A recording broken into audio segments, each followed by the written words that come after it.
నా ప్రియమైన బిడ్డా, నా మాటలు జాగ్రత్తగా ఆలకించమని నేను 1 కాదు 2 కాదు 3 కాదు 4 సార్లు చెప్పినా నీవు అర్థం చేసుకోవడం లేదు. ఎందుకని నేను చెప్పేది నీకు అర్థం కావడం లేదా? నీకు అర్థం కాకపోతే నన్ను అడగమని చెప్పాను కదా. నీవు అడగకుండా నీకు ఇష్టం వచ్చినట్లు జీవిస్తే నీ సమస్యకు పరిష్కారం ఎక్కడ దొరుకుతుంది? నీ సమస్యకు పరిష్కారం ఎక్కడా నీకు దొరకదు. నీవు నీ భార్యకు చెప్పిన, నీ తల్లిదండ్రులకు చెప్పిన, మేంత మామలకు చెప్పిన, నీ బిడ్డలకు చెప్పిన, నీ తోబుట్టువులు చెప్పిన, నీ రక్త సంబంధంలకు చెప్పిన నీ సమస్యకు పరిష్కారం దొరకదు. నీ భారాన్ని తొలగించే ఏకైక దేవుడను నేనే. ఎందుకంటే కుటుంబ భారమా, భార్య భారమా, తల్లిదండ్రులు భారమా, అత్తమామల భారమా, నీ బిడ్డలు భారమా, ఏ భారమైనా నీ భారాన్ని తొలగించే ఏకైక దేవుడని నేను. అన్ని ద్వారాలు మూసుకుపోయినా ఒక ద్వారం నీ కొరకు తెరసి ఉంచానని గుర్తుంచుకో. పరిశుద్ధ గ్రంథము తెరసి ఈ వాక్యమును చదువుము. మత్తయి సువార్త 11వ అధ్యాయము 28వ వచనము నుండి 30వ వచనము వరకు. ప్రయాసపడి భారము మోసికొనుచున్న సమస్త జనులారా, నా యొద్దకు రండి,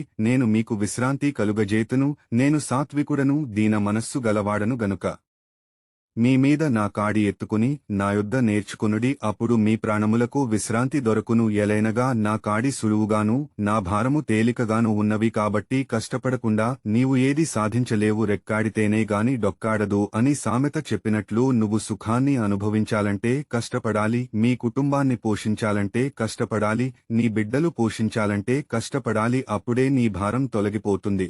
అందుకనే నేను కలవరి శిలువుపై నుండి 2 చేతులు సాచి నిన్ను పిలుస్తున్నాను, ఆహ్వానిస్తున్నాను. నా మాటలు అర్థం అవుతున్నాయో లేదో కాని నీవు అర్థం చేసుకుంటావని నేను అనుకుంటున్నాను. కాబట్టి నీకు ఏ కష్టం వచ్చినా, నష్టం వచ్చినా, ఏ సమస్య వచ్చినా నీ భారాన్ని తొలగించే ఏకైక దేవుడను, నీ ప్రభుడనైన యేసయ్యను మాట ఇస్తున్నాను. ఇక నుంచి అయినా నీకు ఏది భారమైన నాకు ప్రార్థనలో మొరపెట్టుము. ప్రతిదినము పరిశుద్ధ గ్రంథము చదువుము, ధ్యానించుము. అప్పుడు నీ కుటుంబంలో ఏది భారమైన ప్రార్థన ద్వారా నాకు మొరపెడితే నీ ప్రార్థన ఆలకించి నీ సమస్యను తొలగిస్తాను. ఇప్పటికైనా పరవాలేదు, ఇక నుంచి నాకు మొరపెట్టుము, అప్పుడు నేను నీకు ఉత్తరము ఇస్తాను అని నీకు అర్థం అవుతాదని మరొకసారి తెలియజేస్తున్నాను.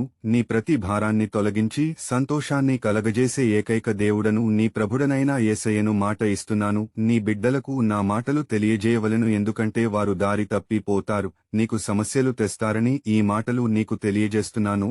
నీ బిడ్డలకు నా మాటలు తెలియజేస్తే వారు నన్ను విడిచిపెట్టరు. నేను వారికి జీవితాంతం తోడుగా ఉంటాను. ఆపదలు కష్టాలు రాని, నష్టాలు రాని నేను మీకు తోడుగా ఉండి ఎల్లవేళలా కాపాడుతాను. మీ ప్రమాదాలు గాని, యాక్సిడెంట్లు గాని జరగకుండా మీకు తోడుగా ఉంటాను, నీడగా ఉంటాను, అండగా ఉంటాను.